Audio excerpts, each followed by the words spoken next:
Okay, ready to dive into this whole Apple and Meta robot thing? We've got some interesting articles here, and it's not just about robots making us breakfast, although I wouldn't mind that. No kidding. It's more about how their strategies could change how we interact with tech in the future. It's pretty fascinating. Yeah, and you know all the hype about humanoid robots. Well, that term might be a little misleading. Right. Humanoid means a robot that looks and moves like a human. And from what Ming-Chi Kuo, a pretty reliable analyst, is saying, Apple's not exactly focused on that right now. Their projects seem very early stage. So are they going for a different vibe? Yeah, more anthropomorphic. Yeah. It's about how we perceive a device, not just its looks. Think Wall-E not human-shaped, but his design makes you feel something. So like giving emotions to a lamp? Maybe not a lamp, but Oh. close. Apple is exploring that with a project called Elegant, evoking emotion and response without being human-like. Elegant. Very Apple. But what does that mean for actual products? Well, there's this rumor about a moving HomePod, codenamed J595.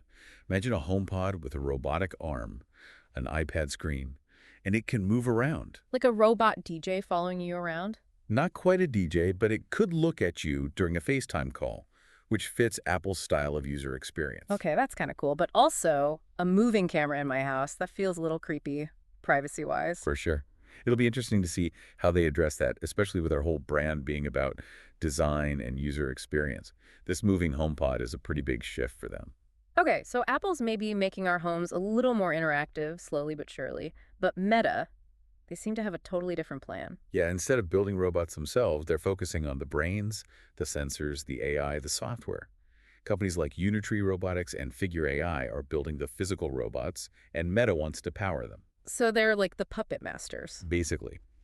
And if you read their CTO's memo, it's clear this robot tech is part of their bigger goals with AI and XR, virtual and augmented reality. Robots in the metaverse. That could go so many ways.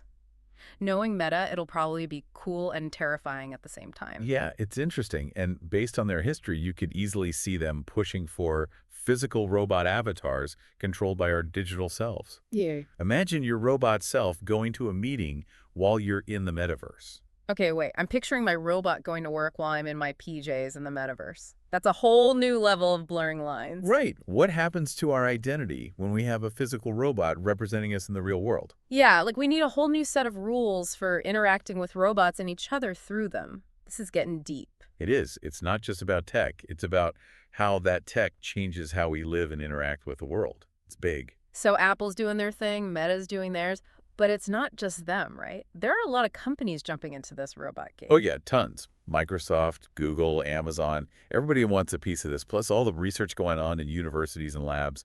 It's a pretty exciting time to be in robotics. Yeah, you see those headlines all the time. Robots are coming. But it seems like they're already here, just not quite in the way we imagined. That's a good point. We tend to picture these humanoid robots, but the real revolution might be happening in the background. So less C3PO and more like smart appliances. Kinda, yeah. Think about the robotification of everyday devices. Our homes are already getting smarter, more connected. Right. Smart lights, smart thermostats. Huh.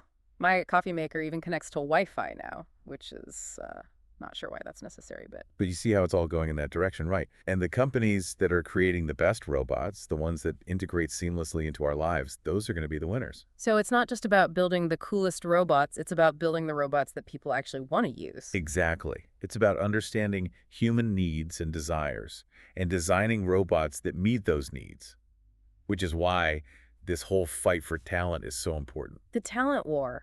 You mean all those companies trying to hire the best engineers and AI experts? Yep. Because to create those game-changing robots, you need the best minds. And that's what's driving a lot of the innovation right now.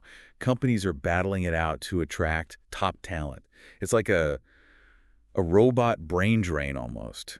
Whoever gets the best people, they're going to have a huge advantage. So it's like a high-stakes poker game for robot brains. Pretty much. And it could have a huge impact on what kinds of robots we end up with. Let's say Apple manages to attract a bunch of amazing designers. We might get robots that look like, works of art. Exactly. Stylish, user-friendly, they'd blend seamlessly into our homes, but maybe not so intelligent. And if Google gets all the AI geniuses, we might get super smart robots that look like Well, I don't even know. It's all about playing to your strengths. But regardless of who wins the talent war, the robotics market is predicted to grow like crazy. Hundreds of billions of dollars by 2035, some analysts are saying. Wow, hundreds of billions. I mean, that's incredible, but it also kind of makes you wonder, like, what does that actually mean for us? For our jobs, our lives? Yeah, it's a big question. There are two sides to this coin. On one hand, robots have the potential to revolutionize tons of industries. Think healthcare, manufacturing, transportation. Okay, so robots making our lives easier, maybe even cheaper. I'm starting to see the appeal. Right, but there's also the potential for disruption. As robots become more sophisticated, they could automate a lot of jobs that are currently done by humans. Yeah, that's the part that always worries people. Robots taking over our jobs. And it's a valid concern. We need to be thinking about how to prepare for a future where certain jobs might become obsolete. So instead of being afraid of robots taking our jobs, maybe we should be focusing on how to adapt. Exactly. It's about being proactive. Maybe we need to start thinking about retraining programs for people whose jobs are at risk. Or even creating entirely new types of jobs that we haven't even thought of yet. Exactly. Remember, this is all new territory.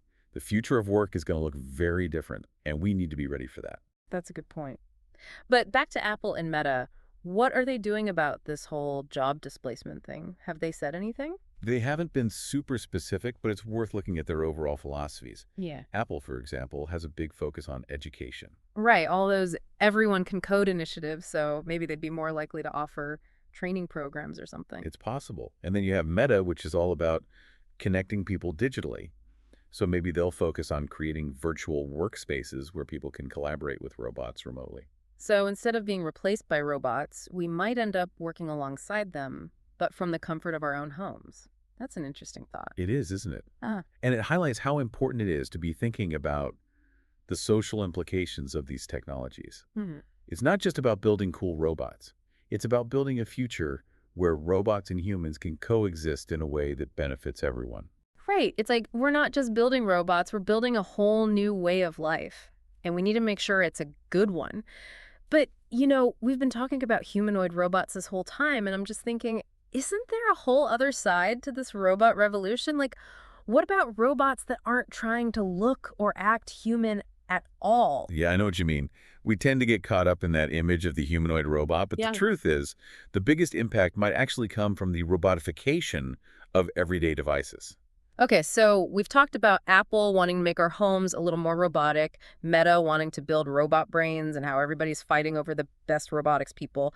But there's something else we need to talk about, right? Yeah, we've talked about what companies are making, what kind of robots, but now we need to get to the why. Why are we even doing this? Yeah, why are we so into robots? What is it about them that's so fascinating? It's a good question. And it takes us beyond the technical stuff and into philosophy almost. Why do we want to make these machines in our image? What are we trying to achieve here? I guess there's something cool about building something that can think on its own, make decisions. It's a little like playing God, isn't it? Maybe a little. But I think it's more than that. I think it's about understanding ourselves.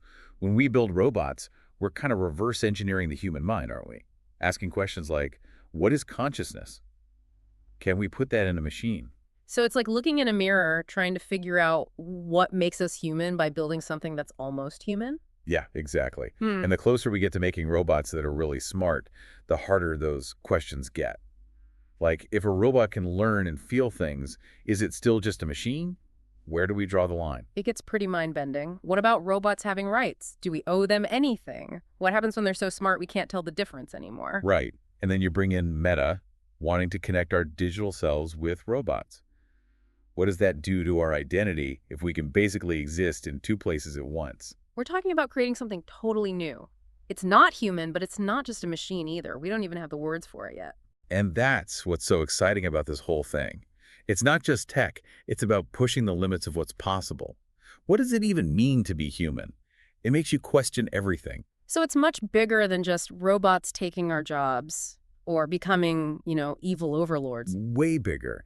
And the crazy thing is, we're just getting started. The robots of the future. Who knows what they'll be capable of? It's both exciting and a little scary, to be honest. And that's why we do these deep dives. It's not about being scared. It's about understanding what's happening, what's at stake here for all of us. Absolutely. The future of robotics is being shaped right now. It's up to us to ask the tough questions, to have these conversations, and make sure we're building a future where robots and humans can, actually get along. So let's keep those conversations going, and let's build a future where we can all thrive, robots and humans together. That's what I'm hoping for anyway. That's a great goal. Well, I think that about wraps up our robot deep dive. It's been a wild ride for sure. From the tech to the philosophy to just imagining what the world will look like in a few years. And hopefully our listeners have some things to think about. This is just the beginning. There's a lot more to come. And that's why we do these deep dives. A little knowledge goes a long way. Until next time.